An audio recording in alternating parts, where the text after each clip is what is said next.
Okay students, ladies and gentleman, आज हम बात करेंगे डीएनए रेप्लिकेशन पे। स्ट्रक्चर ऑफ डीएनए हम देख चुके थे, ये भी देख चुके थे किस तरीके से हमारे पास जो है वो मोनोमेरिक यूनिट्स जिनको हम न्यूक्लियोटाइड्स कहते हैं, किस तरीके से मिलके पॉलीमर बनाते हैं, हमारे पास डबल स्ट्रैंडेड डीएनए बनता है। आज हम बात करेंगे डीएनए रेप्लिकेशन की। डीएनए रेप्लिकेशन पहले जी उसकी हम डिफाइन करते हैं, कहते हैं ऐसा प्रोसेस जिसमें डीएनए जो है वो डुप्लीकेट अपनी डुप्लीकेट कॉपीज तैयार करता है, उसको हम डीएनए रेप्लिकेशन कहते हैं। तो ऐसा फिनोमेना, ऐसा प्रोसेस जिसके जरिए डीएनए अपनी एग्जैक्ट कॉपी तैयार करता है, एग्जैक्ट कॉपी, ऐसे फिनोमेना को हम डीएनए रेप्लिकेशन कहते हैं। जिस तरीके से आप देखते हैं कि जी मुख्तलिफ चीज़ों, ब्रांडेड चीज़ों के रेप्लिका अवेलेबल होते हैं, रेप्लिका उसकी एग्जैक्ट डुप्लीकेट कॉपी को कहा जाता है। तो यहाँ पे भी रेप्लिकेशन एक ऐसा प्रोसेस जिसमें कोई डीएनए मॉलिक्यूल अपनी एग्जैक्ट कॉपी तैयार करता है, उसको हम डीएनए रेप्लिकेशन कहते हैं, इस फिनोमेना को। अब स्टूडेंट्स, हमारे पास दो चीज़ें बड़ी इंपॉर्टेंट हैं कि जी ये जो डीएनए रेप्लिकेशन का प्रोसेस है, डीएनए रेप्लिकेशन का जो प्रोसेस है ये किस तरीके से कंटिन्यू होता है, किस तरीके से जाता है। और एक टर्म हम यूज करते हैं कि जी DNA replication is semi conservative. Semi conservative का मतलब ये है कि जी जब हमारे पास नया डीएनए की कॉपी हमारे पास बनती है तो उसमें एक स्ट्रैंड जो है वो पेरेंटल डीएनए की होती है और एक नई बनी होती है। और इसी तरीके से जो एग्जिस्टिंग डीएनए था वो भी अब एक स्ट्रैंड वही पुराना पेरेंटल डीएनए है और एक नया बना है। इसका मतलब ये हुआ कि एक हमारे पास लेट से ये कोई डीएनए मॉलिक्यूल था, अब इसकी जब रेप्लिकेशन हुई है, रेप्लिकेशन के बाद दो मॉलिक्यूल्स इससे प्रोड्यूस हुए हैं। उन दोनों मॉलिक्यूल्स के अंदर एक के अंदर जो है वो एक पेरेंटल स्ट्रैंड मौजूद है और दूसरे के अंदर दूसरी पेरेंटल स्ट्रैंड मौजूद है। एक के अंदर जो है एक स्ट्रैंड नहीं बनी है, एक स्ट्रैंड नहीं बनी है, और दूसरे के अंदर दूसरी स्ट्रैंड नहीं बनी है। इसका मतलब ये हुआ कि दोनों जो मॉलिक्यूल्स हैं जो अब नए बने हैं, इन दोनों के अंदर एक के अंदर एक नई स्ट्रैंड मौजूद है और एक जो है वो पुरानी मौजूद है। और इसी तरीके से इसके अंदर भी एक नई स्ट्रैंड मौजूद है, एक नई स्ट्रैंड बनी है और एक पुरानी मौजूद है। इस प्रोसेस को सेमी कंजर्वेटिव प्रोसेस कहा जाता है। इससे रेलेवेंट हम एक एक्सपेरिमेंट भी देखेंगे, लेकिन वो किसी और लेक्चर में पूरा एक एक्सपेरिमेंट हम डिस्कस करेंगे।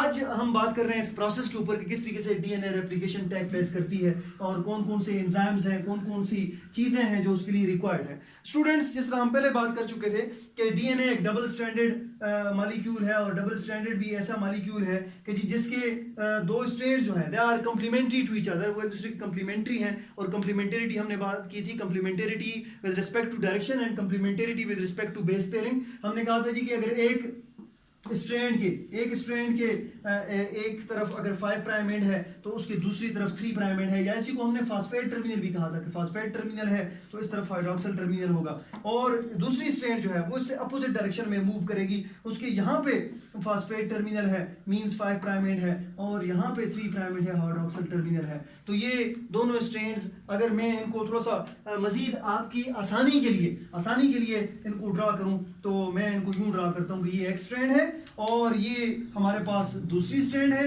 और ये दोनों स्ट्रैंड्स एक दूसरे से अपोजिट डायरेक्शन में है। इसका 5 प्राइम टू 3 प्राइम यहाँ पे है और इस स्ट्रैंड का 3 प्राइम यहाँ पे है और 5 प्राइम यहाँ पे है। तो आपने देख लिया कि जी इन दोनों स्ट्रैंड्स की डायरेक्शन जो है वो अपोजिट है। अब स्टूडेंट्स, इस डीएनए को रेप्लिकेट होने के लिए सबसे पहली जो बात है, चूंकि इसने जो मैसेज लेना है, इसने जो कोड कॉपी करना है वो इन्हीं स्ट्रैंड्स से कॉपी करना है।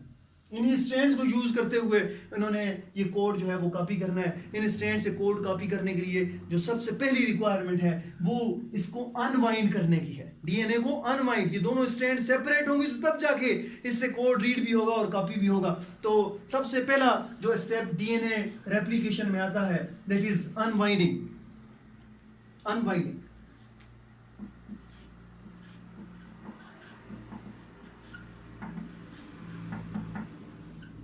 अब चूंकि हमने पहले बात की थी कि डीएनए के अंदर दो स्ट्रैंड्स हैं और दोनों स्ट्रैंड्स के अंदर दोनों स्ट्रैंड्स के आमने सामने जो है वो न्यूक्लियोटाइड्स हैं, एडेनिन और थायमीन है, गुआनिन और साइटोसिन है, साइटोसिन और गुआनिन है, थायामीन और एडेनिन है, इस तरीके से मुख्तलिफ किस्म के डिपेंडिंग अपॉन द सीक्वेंस मुख्तलिफ किस्म के न्यूक्लियोटाइड्स हैं जिन्होंने इन दोनों स्ट्रेंड्स को जो है वो हाइड्रोजन बॉन्ड की मदद से जोड़े रखा हुआ है। तो अब जी अगर इन दोनों स्ट्रेंड्स को सेपरेट करना है तो इन बॉन्ड्स को हमें क्या करना है, खत्म करना है। इन बॉन्ड्स को खत्म करना है। इन बॉन्ड्स को खत्म करने के लिए हमें क्या चाहिए होगी, एनर्जी चाहिए होगी। वैसे अगर हम इसको करें तो एनर्जी चाहिए होगी। तो एनर्जी अगर हम नॉर्मली सेल के बाहर इसको करते हैं तो इसके लिए हम क्या करते हैं, हाई टेम्परेचर प्रोवाइड करते हैं, तब जाके ये बॉन्ड जो है ये ब्रेक होते हैं। या हम अल्कलाइन एनवायरनमेंट प्रोवाइड करते हैं, alkalinity, alkaline environment, alkaline pH देते हैं तो फिर भी ये बॉन्ड जो है वो ब्रेक हो जाते हैं। तो अल्कलाइन पीएच और या हाई टेम्परेचर या इन दोनों का मिक्सचर कि जी हम अल्कलाइन पीएच भी प्रोवाइड करें और साथ हाई टेम्परेचर भी, तो वो इतना हाई नहीं प्रोवाइड करना पड़ेगा, थोड़ा सा कम टेम्परेचर पे in the presence of alkalinity ये डिग्रेड हो जाता है, सेपरेट हो जाता है। डिग्रेड नहीं बल्कि ये सेपरेट, तो अनवाइंड हो जाता है। लेकिन अब सेल के अंदर, अब सेल को तो कोई हीट नहीं कर सकता, सेल के अंदर कोई टेम्परेचर राइज करने का मैकेनिज्म नहीं है। सेल के अंदर ये जो अनवाइंडिंग होती है it depends upon different enzymes, ये मुख्तलिफ किस्म के एंजाइम्स पे डिपेंड करती है। तो सबसे पहले जो एंजाइम अनवाइंडिंग के लिए इस्तेमाल होता है, चूंकि जो चीज अनवाइंड हो रही है वो हीलिक्स अनवाइंड हो रहा है, और हीलिक्स को जो एंजाइम अनवाइंड करता है उसको हमने हीलिक्स की निस्बत से हेलिकेज का नाम दिया हुआ है। उसको हमने क्या नाम दिया हुआ है, हेलिकेज का नाम दिया हुआ है। Helicase double stranded DNA molecule के अंदर आके अपने आप को एडजस्ट करता है, जो हम मॉलिक्यूलर बायोलॉजी के अंदर देखेंगे कि किस तरीके से अपने आप को कौन सी एनर्जी यूटिलाइज करते हुए अपने आप को यहाँ पे फिट करता है, और फिट करने के बाद वो क्या करता है कि इन दोनों स्ट्रैंड्स को सेपरेट करने की कोशिश करता है with the help of ATPs जो सेल की एनर्जी होती है उसको यूटिलाइज करते हुए वो मूव करता जाता है और इन दो स्ट्रैंड्स को एक दूसरे से अपार्ट करता जाता है, एक दूसरे से दूर करता जाता है। जब दो स्ट्रैंड्स दूर होती जाती हैं तो ये हाइड्रोजन बॉन्ड क्या होते जाते हैं, ब्रेक होते हैं, तभी वो दूर होना शुरू होती हैं। तो साथ साथ आपके चूंकि ये इख्तिमाल होता है, चूंकि डीएनए मॉलिक्यूल काफ़ी लंबा मॉलिक्यूल होता है, तो ये चांसेस होते हैं कि जी जूं अनवाइंडिंग करके हेलिकेज दूर जाता जाएगा, तो चूंकि ये कम्प्लीमेंट्री बेसिस हैं तो उनको दोबारा ज्वाइन होने के चांसेस होते हैं। तो यहाँ पे एक और प्रोटीन होता है जिसको हम सिंगल स्ट्रैंड बाइंडिंग प्रोटीन कहते हैं, single strand binding protein SSBP, single strand binding protein. वो क्या करते हैं, वो सिंगल जो स्ट्रैंड सेपरेट हुई हैं उसके एक तरफ भी एक प्रोटीन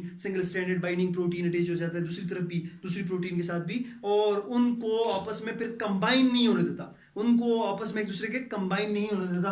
तो दो बड़े इंपॉर्टेंट प्रोटीन्स इनिशियली यहाँ पे। अब तीसरा जो प्रोटीन है, इस प्रोसेस को, चूंकि ये तो सेपरेशन हमारा मकसद नहीं है, इन दो स्ट्रैंड को सेपरेट करके नई स्ट्रैंड बनाना हमारा जो फंक्शन, हमारा जो मकसद है, या रेप्लिकेशन का जो मकसद होता है वो नई स्ट्रैंड बनाना होता है। तो नई स्ट्रैंड बनाने के लिए हमें क्या चाहिए होता है, हमें इस जो ये जो ऑलरेडी एग्जिस्टिंग स्ट्रैंड है इसके कम्प्लीमेंट्री एक स्ट्रैंड बननी है, इसके कम्प्लीमेंट्री इसके अपोजिट एक स्ट्रैंड बननी है जो कोड यहाँ से लेगी। तो उस स्ट्रैंड को बनाने के लिए हमारे पास कुछ एंजाइम मजीद चाहिए होंगे। उन एंजाइम्स का जो काम है, अब लेट से ये स्ट्रैंड सी, दो स्ट्रैंड सी, और ये दो स्ट्रैंड्स अब एक दूसरे से दूर हो चुकी हैं, और हमने देखा यहाँ पे कि जी नॉर्मली ये नजर आ रहा है, नॉर्मली ये फॉर्क बनता है, फॉर्क, ठीक है जी, फॉर्क बनता है, और ये फॉर्क जो प्रोड्यूस हो रहा है ये चूंकि रेप्लिकेशन की वजह से हो रहा है, उस निस्बत से हम इसको रेप्लिकेशन फॉर्क कहते हैं। क्या कहते हैं, replication fork, fork like structure है, फॉर्क लाइक स्ट्रक्चर देखने की वजह से, और उसमें उसको हम चूंकि रेप्लिकेशन की वजह से जनरेट हो रही है, इसको हम रेप्लिकेशन फॉर्क कहते हैं। सिंगल स्ट्रैंडेड बाइंडिंग प्रोटीन्स इन दोनों स्ट्रैंड्स को सेपरेट करके रखती हैं। अब स्टूडेंट्स होता ये है कि हमने जिस तरह पहले बात की है कि एक स्ट्रैंड जो है उसकी डायरेक्शन लेट से अगर 5 प्राइम से 3 प्राइम की तरफ है, 5 प्राइम से 3 प्राइम की तरफ है, तो दूसरी स्ट्रैंड की डायरेक्शन जो है वो 3 प्राइम से 5 प्राइम की तरफ है, 3 प्राइम से 5 प्राइम की तरफ है। अब मैं थोड़े से पिछले लेक्चर्स के हम कंसेप्ट्स को रिकॉल करेंगे, उसमें हमने पढ़ा था कि डीएनए की जो फॉर्मेशन की डायरेक्शन है, डीएनए के न्यूक्लियोटाइड्स जब आपस में इकट्ठे होते हैं तो उनकी जब फॉर्मेशन होती है तो चेन इलोंगेशन की डायरेक्शन जो होती है वो क्या होती है, 5 prime to 3 prime, 5 prime to 3 prime. इसका मतलब ये हुआ कि इसका कॉम्प्लीमेंट्री अगर बनेगा, इस स्ट्रैंड का कॉम्प्लीमेंट्री बनेगा तो वो 5 प्राइम टू 3 प्राइम वाला होगा। वो क्या होगा? वो 5 प्राइम टू 3 प्राइम वाला होगा। अब लेट से मैकेनिज्म की तरफ हम आते हैं, लेकिन उससे पहले आपने थोड़ा समझना है कि ये वही डायरेक्शन है, ये वही डायरेक्शन है 5 प्राइम टू 3 प्राइम कि जो स्ट्रैंड के बनने की डायरेक्शन भी है, जो स्ट्रैंड के बनने की डायरेक्शन, इसकी अपनी डायरेक्शन और स्ट्रैंड के बनने की डायरेक्शन, ये दोनों एक ही सिमत में है, तो एक ही सिमत में ये है। जबकि यहां पे इसके जो कॉम्प्लीमेंट्री बनेगा वो 3 प्राइम टू 5 प्राइम डायरेक्शन में बनेगा, 3 प्राइम टू 5 प्राइम डायरेक्शन में बनना है वैसे उसने। लेकिन जो ओरिजिनल हमने बात की थी कि जी डीएनए जब भी बनता है तो वो 5 प्राइम से 3 प्राइम की तरफ बनता है, 5 प्राइम से 3 प्राइम की तरफ बनता है। इसका मतलब ये हुआ कि इस स्ट्रैंड की सिंथेसिस की डायरेक्शन और डीएनए के ओरिजिनल सिंथेसिस की डायरेक्शन वो आपस में क्या है? उलट है। हम देखेंगे किस तरीके से सेल इसको मैनेज करता है, किस तरीके से सेल इसको करता है, लेकिन उससे पहले हम ये देखेंगे किस तरीके से प्रोसेस इनिशिएट होता है। तो स्टूडेंट्स हम बात कर रहे थे कि जी रेप्लिकेशन फोर्क बन गया है, रेप्लिकेशन फोर्क के बनने के बाद किस तरीके से ये प्रोसेस इनिशिएट होता है। होता ये है कि जी इनिशियली हमारे पास ये जिस तरह हमने अभी बात की थी कि जी ये वो स्ट्रैंड है जो 3 प्राइम से 5 प्राइम एंड की तरफ मूव कर रही है, और ये वो स्ट्रैंड है जो 5 प्राइम से 3 प्राइम की तरफ मूव कर रही थी, ये पेरेंटल स्ट्रैंड है। अब होता ये है कि यहाँ पे इसके कॉम्प्लीमेंट्री स्ट्रैंड बननी है, कॉम्प्लीमेंट्री स्ट्रैंड बनने के लिए यहाँ पे न्यूक्लियोटाइड जो सीक्वेंस है उसको हमारे पास रीड करने के लिए कोई मैकेनिज्म होना चाहिए, और इसके अगेंस्ट, इस न्यूक्लियोटाइड सीक्वेंस के अगेंस्ट लगाने के लिए कोई न्यूक्लियोटाइड्स मौजूद होने चाहिए। तो कहते हैं कि जी यहाँ पे जो एंजाइम, एक एंजाइम आता है जो यहाँ पे इसका कॉम्प्लीमेंट्री सीक्वेंस अटैच करवाता है, जो इसका कॉम्प्लीमेंट्री सीक्वेंस अटैच करवाता है, उस ये जो कॉम्प्लीमेंट्री सीक्वेंस थोड़ा सा अटैच हुआ है इसको हम क्या कहते हैं? प्राइमर कहते हैं। क्या कहते हैं? प्राइमरी। कि ये वो है जो इनिशिएट करवा रहा है, चीज को इनिशिएट करवा रहा है। और स्टूडेंट ये बात याद रखें कि सेल के अंदर जो प्राइमर की अटैचमेंट होती है, प्राइमर डीएनए का फ्रैगमेंट नहीं होता, ये क्या होता है? आरएनए का फ्रैगमेंट होता है। इट मींस कि इसके अंदर जो न्यूक्लियोटाइड्स भी होंगे वो आरएनए नेचर के होंगे। वो क्या होंगे? आरएनए नेचर के होंगे। तो अब होता ये है कि जी आपका आरएनए पॉलीमरेज आता है, चूंकि आरएनए को अटैच कराने वाला जो मॉलिक्यूल है, आरएनए के न्यूक्लियोटाइड्स को आपस में जोड़ने वाला जो प्रोटीन है, जो एंजाइम्स है, जो एंजाइम है उसका नाम क्या है? RNA polymerase. RNA polymerase. और यहां पे चूंकि आरएनए पॉलीमरेज जो काम कर रहा है वो क्या कर रहा है? प्राइमर को लगा रहा है। क्या कर रहा है? प्राइमर को लगा रहा है। इस निस्बत से हम प्राइमर की निस्बत से हम इसको प्राइमेज भी कहते हैं। क्या कहते हैं जी? प्राइमेज। और इनिशियली स्टूडेंट्स कहते हैं ये प्राइमेज और हेलिकेज नजर आ रहा है जी। प्राइमेज और हेलिकेज ये इकट्ठे, हेलिकेज साथ साथ अनवाइंडिंग करते जा रहा है, ओपन करते जा रहा है, और जो प्राइमेज है वो प्राइमर लगाते जा रहा है। ये जो पूरा कॉम्प्लेक्स एक बनता है, ये पूरा कॉम्प्लेक्स बनता है और ये बबल की फॉर्म में मूव करता है। ये यहाँ पे बबल की फॉर्म में मूव कर रहा होता है। ये दो प्रोटीन इकट्ठे जा रहे होते हैं, ये हेलिकेज और प्राइमेज, और ये एक बबल लाइक अपीयरेंस देते हैं। इस बबल लाइक अपीयरेंस को हम क्या कहते हैं? प्राइमोसोम कहते हैं। क्या कहते हैं? प्राइमोसोम। प्राइमोसोम से आपसे अगर कोई पूछे व्हाट इज प्राइमोसोम, तो इसका मतलब है कि जी प्राइमोसोम जो है एक ऐसा कॉम्प्लेक्स स्ट्रक्चर है जो बबल लाइक है, और उसमें दो इंपॉर्टेंट कंपोनेंट्स, दो इंपॉर्टेंट एंजाइम जो है वो मौजूद हैं। The first one is helicase जिसका काम डीएनए की अनवाइंडिंग है, and the second one is primase जिसका जो बेसिकली क्या है? जो आरएनए पॉलीमरेज है और जिसका काम क्या है? प्राइमर की अटैचमेंट है। अब स्टूडेंट हम सिर्फ और सिर्फ इस स्ट्रैंड पे फोकस करेंगे और फिर हम दूसरी स्ट्रैंड पे बात करेंगे। अब होता ये है कि यहाँ पे आपके पास जो आरएनए पॉलीमरेज है वो इस पहले न्यूक्लियोटाइड को आइडेंटिफाई करके इसके अगेंस्ट यहाँ पे एक न्यूक्लियोटाइड लगाता है जो किस नेचर का होता है? जो आरएनए नेचर का है। पहले हमने बात की थी कि आरएनए नेचर के न्यूक्लियोटाइड्स और डीएनए नेचर के न्यूक्लियोटाइड्स में दो बड़े डिफरेंस होते हैं। एक डिफरेंस तो शुगर मॉलिक्यूल को होता है। शुगर मॉलिक्यूल डीएनए के अंदर डीऑक्सीराइबोन्यूक्लिक एसिड है, डीऑक्सीराइबोज शुगर है, और आरएनए के अंदर राइबोज शुगर है। तो एक पहला जो डिफरेंस है वो शुगर मॉलिक्यूल का है, और दूसरा डिफरेंस ये है कि हमने कहा था कि जी डीएनए के अंदर जहां जहां पे थायमीन होती है वहां पे अगर आरएनए होगा तो यूरेसिल मौजूद होगी। तो ये दो डिफरेंसेस, इन दो डिफरेंसेस के साथ ये मुख्तलिफ न्यूक्लियोटाइड्स यहाँ पे अटैच करता जा रहा है। ये न्यूक्लियोटाइड्स नॉर्मली 20 से 100 तक ये न्यूक्लियोटाइड्स अटैच कर सकता है। ये वेरी करते हैं, बाज़ बाज़ ये 22 होंगे, बाज़ बाज़ 23 होंगे, 40 होंगे, 30 होंगे। ये उस वक्त तक न्यूक्लियोटाइड अटैच करता है जब तक इसको ये अंदाजा हो जाता है कि जी अब ये जो प्राइमर लगा है इसके दरमियान इतनी एक फोर्स जनरेट हो चुकी है, इतनी एक अट्रैक्टिव फोर्स डिवेलप हो चुकी है कि अब ये रिमूव नहीं होगा, अब ये रिमूव नहीं होगा। ये इनके एक एक न्यूक्लियोटाइड को अटैच करवाते जा रहा है आपको। जिस तरह पहले हमने बात की थी कि एक न्यूक्लियोटाइड जब दूसरे न्यूक्लियोटाइड के साथ कंबाइन होता है, किस तरीके से कंबाइन होता है? फास्फोडाइस्टर बॉन्ड के जरिए, वो भले आरएनए हो या डीएनए हो, फास्फोडाइस्टर बॉन्ड के जरिए। तो यहां पे भी ये फास्फोडाइस्टर लिंकेजेस डिवेलप करता जाता है। ये जो स्टेप है, जितने भी न्यूक्लियोटाइड्स का इसने जो प्राइमर लगाया, इसको इनिशिएशन कहा जाता है। इसको क्या कहा जाता है कि जी रेप्लिकेशन इसने स्टार्ट कर दी है, इनिशिएट कर दी है।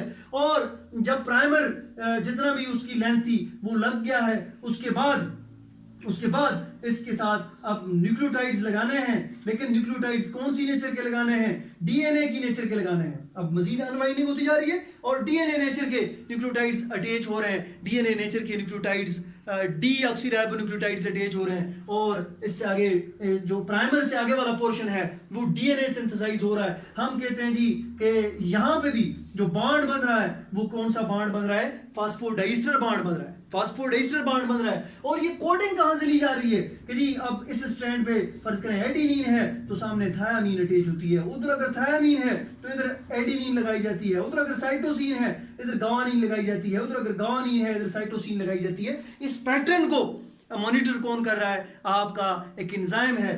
चूंकि शुरू में हमने कहा आरएनए पॉलीमरेज, उसका काम था प्राइमर लगाना। अब ये जो न्यूक्लियोटाइड्स लग रहे हैं ये डीएनए नेचर के हैं, तो अब जो एंजाइम इनको लगा रहा है that is DNA polymerase. DNA polymerase किसी लेक्चर में इंशाल्लाह हम बात करेंगे कि डीएनए पॉलीमरेज की कितनी टाइप्स हैं और क्या क्या उनके फीचर्स हैं। तो लेकिन सबसे पहली जो इंपॉर्टेंट बात है कि जी डीएनए नेचर के न्यूक्लियोटाइड्स लगाना किसका काम है? डीएनए पॉलीमरेज का। तो डीएनए पॉलीमरेज न्यूक्लियोटाइड्स को लगाता है और टिल एंड, इस स्ट्रैंड में टिल एंड, जो स्ट्रैंड ओपन होती जा रही है टिल एंड, एक ही गो में एक प्राइमर लगा है, एक ही गो में उसने इस चीज को कंप्लीट किया है। क्यों? कि उसकी डायरेक्शन 5 प्राइम टू 3 प्राइम है। इस स्ट्रैंड के बनने की डायरेक्शन 5 प्राइम टू 3 प्राइम है और वही डायरेक्शन डीएनए सिंथेसिस की भी है। इसका मतलब ये हुआ कि प्राइमर एक दफा लगा और ये प्रोसेस एक ही गो में एक ही रन में ये कंप्लीट हुआ, एंड तक ये बात पहुंची। तो ये जो स्ट्रैंड हमारे पास बना है ये सबसे पहले बनता है, इसमें कोई स्टॉप नहीं आते, ब्रेक नहीं आते। इस दूसरी स्ट्रैंड पे हम बात करेंगे, आप देखेंगे उसके अंदर ब्रेक्स आती हैं, उसके अंदर स्टॉप आते हैं। तो फिर क्या होता है? वो स्लो बनता है, उसको हम लैगिंग स्ट्रैंड कहते हैं। और ये जो स्ट्रैंड बना है ये लीडिंग है। लीडिंग इसी वजह से कि ये बनते वक्त सबसे पहले बनता है, बनते वक्त ये जल्दी बनता है, कंपैरेटिवली जो है वो जल्दी बनता है। तो इसको हम क्या कहते हैं? लीडिंग स्ट्रैंड कहते हैं, और दूसरे को हम लैगिंग स्ट्रैंड कहते हैं। ठीक है जी। हम बात करेंगे अभी लैगिंग स्ट्रैंड की, लैगिंग स्ट्रैंड किस तरह बनता है। अब जो हमारे पास ये स्ट्रैंड है, इसमें इसके साथ साथ चूंकि इसकी अनवाइंडिंग भी हो रही है, तो स्टूडेंट इसके अगेंस्ट जो स्ट्रैंड बनेगी, अगर उसकी मैं डायरेक्शन की वैसे बात करूं तो वो तो 3 प्राइम टू 5 प्राइम की डायरेक्शन में बनेगी। जबकि हमें पता है कि जो डायरेक्शन ऑफ रेप्लिकेशन है या direction of synthesis of DNA है वो 5 प्राइम टू 3 प्राइम है। तो उस डायरेक्शन को फैसिलिटेट करने के लिए होता ये है कि हमारा जो आरएनए पॉलीमरेज ही है, जिसको हमने शुरू में प्राइमेज कहा था, वो यहाँ पे इसके साथ क्या लगाता है? थोड़ा सा फ्रैगमेंट प्राइमर का लगाते हैं। जब ये थोड़ा सा अनवाइंड होता है 250-300 बेसिस के लगभग, तो इधर प्राइमर अटैच होता है। ये प्राइमर अटैच करवाना किसका काम है? ये प्राइमर अटैच करवाना आरएनए पॉलीमरेज का काम है। और उसके बाद एक एक न्यूक्लियोटाइड डीएनए पॉलीमरेज लगाता है टिल एंड वो पहुंचता है। अब जो ये मजीद ओपन हुआ, जब मजीद ओपन हुआ 250-300 बेसिस के लगभग का सीक्वेंस, तो फिर एक प्राइमर अटैच होता है। चूंकि प्राइमर अटैच करवाना आरएनए पॉलीमरेज का काम है, आरएनए पॉलीमरेज प्राइमर अटैच करता है।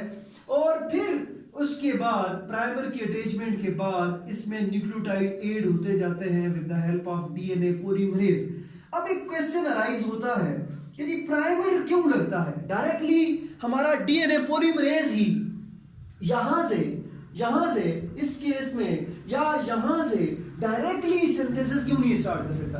स्टूडेंट्स, बात ये है कि हमारे पास जब कभी फर्ज करें ये एक न्यूक्लियोटाइड है, एक न्यूक्लियोटाइड का लेट्स से ये मैं बात कर रहा हूं कि ये उसका 3 प्राइम एंड है, हाइड्रोक्सिल टर्मिनल है, और ये एक दूसरा न्यूक्लियोटाइड है जिसका ये 5 प्राइम एंड है, फास्फेट टर्मिनल है, और ये उसका 3 प्राइम एंड है।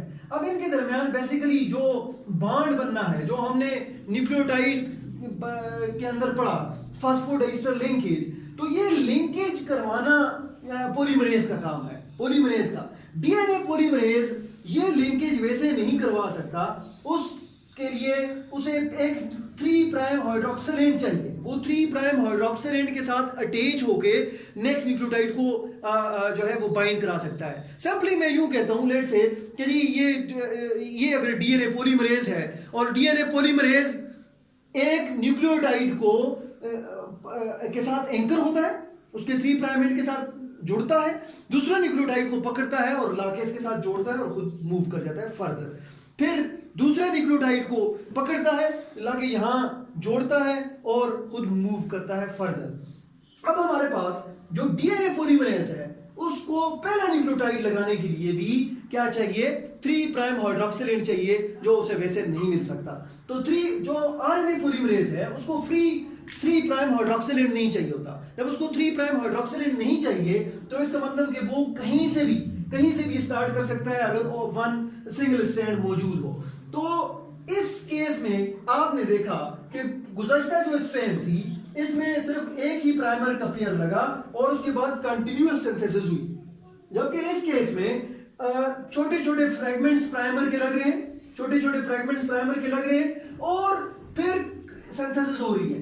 अगर उस सिंथेसिस को मैं देखूं इस स्ट्रैंड की, तो ये क्या है? ये कंटिन्यूअस है, एक प्राइमर के बाद कंटिन्यूअसली हो रही है। इस वजह से ये जो स्ट्रैंड बन रही है नई, इसको हम कंटिन्यूअस स्ट्रैंड भी कहते हैं। और जिस तरह मैंने पहले बात की है कि ये सबसे एक गो में बन जाती है, बनने का प्रोसीजर भी इसका दूसरे के मुकाबले में जल्दी कंप्लीट होता है, इस वजह से हम उसको लीडिंग स्ट्रैंड भी कहते हैं। जबकि यहां पे ये जो है छोटे छोटे पीसेस के अंदर बन रही है, छोटे छोटे टुकड़ों के अंदर बन रही है, इस वजह से इस स्ट्रैंड को, ये जो भी बन रही है, इसको डिसकंटिन्यूअस स्ट्रैंड भी कहते हैं। डिसकंटिन्यूअस, या चूंकि ये रफ्तार के एतबार से उसके मुकाबले में देर से बनती है, तो हम इसको क्या कहते हैं? लैगिंग स्ट्रैंड भी कहते हैं। अब स्टूडेंट, जो सबसे बड़ा इशू होता है वो ये है कि जी जब डीएनए सिंथेसिस कंप्लीट हो गई, हमारे पास 4 स्ट्रैंड्स बन चुकी हैं। 4 स्ट्रैंड्स, मैं डायग्राम ड्रा करता हूं, फिर इस पे बात करते हैं।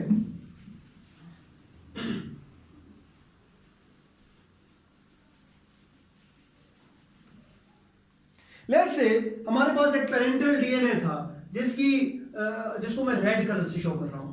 ये एक पेरेंटल डीएनए था, ये भी एक पेरेंटल डीएनए की दूसरी स्ट्रैंड थी। ये 5 प्राइम से ये 3 प्राइम से 5 प्राइम की तरफ मूव कर रही थी, और ये 5 प्राइम से 3 प्राइम की तरफ मूव कर रही थी। रेड कलर पेरेंटल स्ट्रैंड के बारे में बात कर रहा हूं, और ब्लैक कलर की स्ट्रैंड जो है वो मैं बात कर रहा हूं कि जी ये वो स्ट्रैंड है जो नई बनी है। अब स्टूडेंट्स, यहां पे प्राइमर को मैं यूं ग्रीन कलर से शो कर रहा हूं कि यहाँ पे प्राइमर मॉलिक्यूल जो है वो अटैच हुआ था, और एक न्यूक्लियोटाइड आरएनए ने यहाँ पे लगा के प्राइमर बनाया था। प्राइमर के बाद ये 5 प्राइम एंड है, और प्राइमर के बाद कंटिन्यूअस सिंथेसिस हुई थी 3 प्राइम एंड तक। और यहाँ पे इस केस में, जिस तरह आप सबको पता है कि छोटे छोटे प्राइमर्स कई मुख्तलिफ जगहों पे अटैच हुए थे। ग्रीन कलर नजर आ रहा है जी? मुख्तलिफ जगहों पे अटैच हुए थे, और अटैचमेंट के बाद उनके अंदर उनके साथ एक्सटेंशन हुई थी किसकी मदद से? डीएनए पॉलीमरेज की मदद से।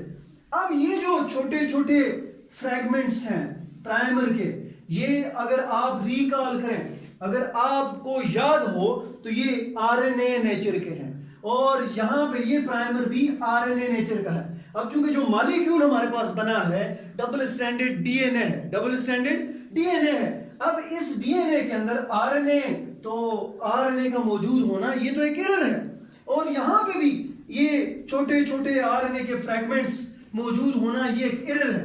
स्टूडेंट्स, इस एरर को हमारा जो डीएनए पॉलीमरेज है, डीएनए पॉलीमरेज के अंदर ही कुछ फीचर है, उसके अंदर एक्सोन्यूक्लियस एक्टिविटी है, जिसकी वजह से वो दोबारा इधर से जाते हुए सिंथेसिस कर रहा है। जब वापस आ रहा है, वापस आते हुए वो क्या कर रहा है, वो एक एक न्यूक्लियोटाइड को रिमूव करता है, एक एक न्यूक्लियोटाइड को रिमूव करता है और रिमूव करके उनको रिप्लेस करता है, रिमूव करके उनको रिप्लेस करता है bye DNA nucleotide, deoxy ribo nucleotide से उसको रिप्लेस करता है।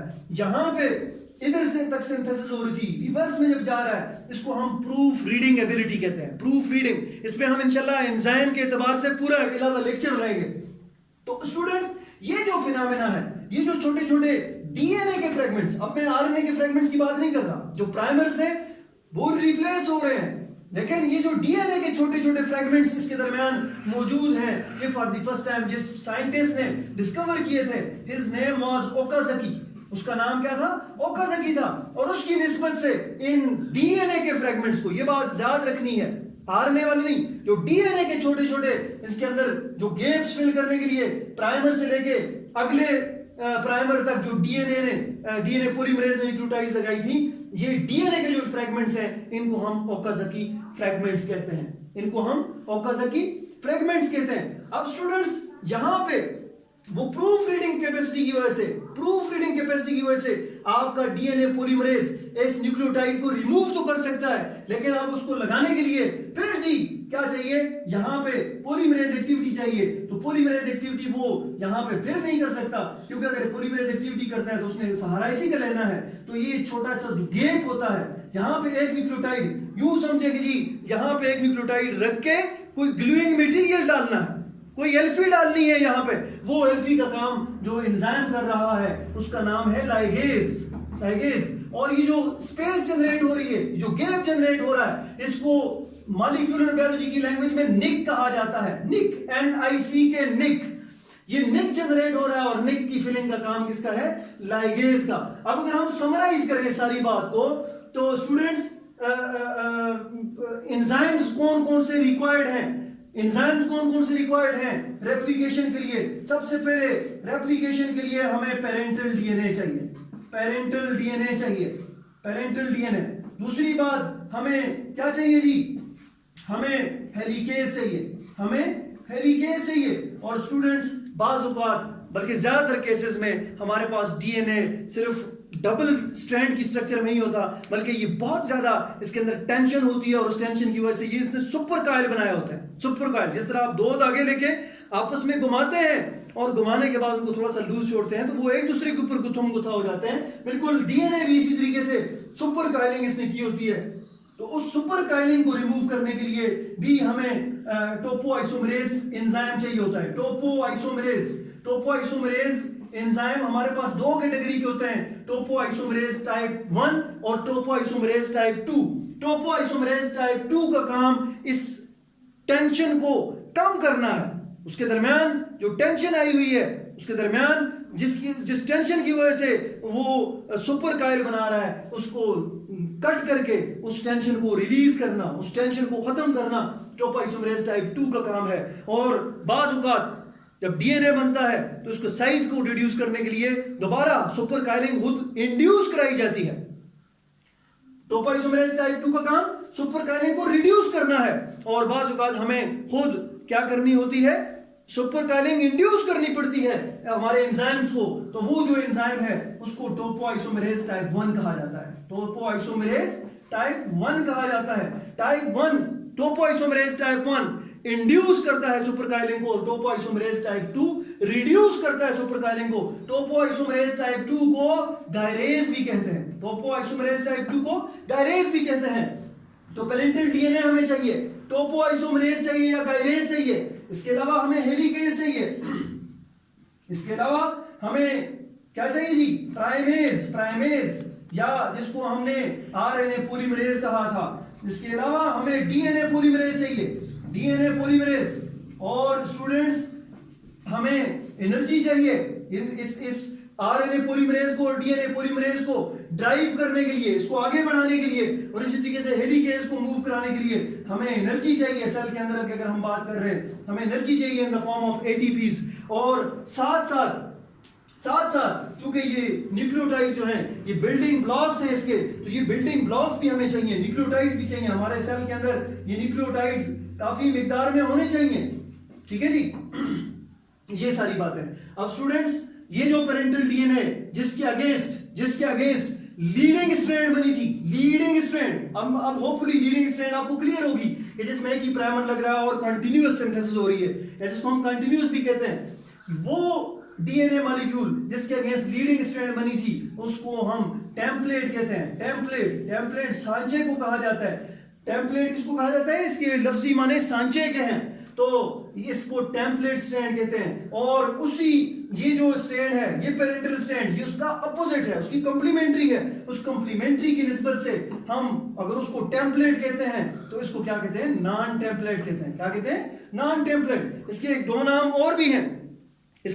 और भी हैं जो आगे हम ट्रांसक्रिप्शन पढ़ेंगे, तो ट्रांसक्रिप्शन में आपको समझाएंगे कि जी इसको हम पॉजिटिव और नेगेटिव भी कहते हैं, इसको हम पॉजिटिव और नेगेटिव भी कहते हैं, इसको हम सेंस और एंटी सेंस भी कहते हैं। तो किस तरीके से हम कहते हैं वो इंशाल्लाह ट्रांसक्रिप्शन में हम अच्छे तरीके से समझ पाएंगे। कोई क्वेश्चन हो तो आपने व्हाट्सएप ग्रुप पे पूछना है। शुक्रिया।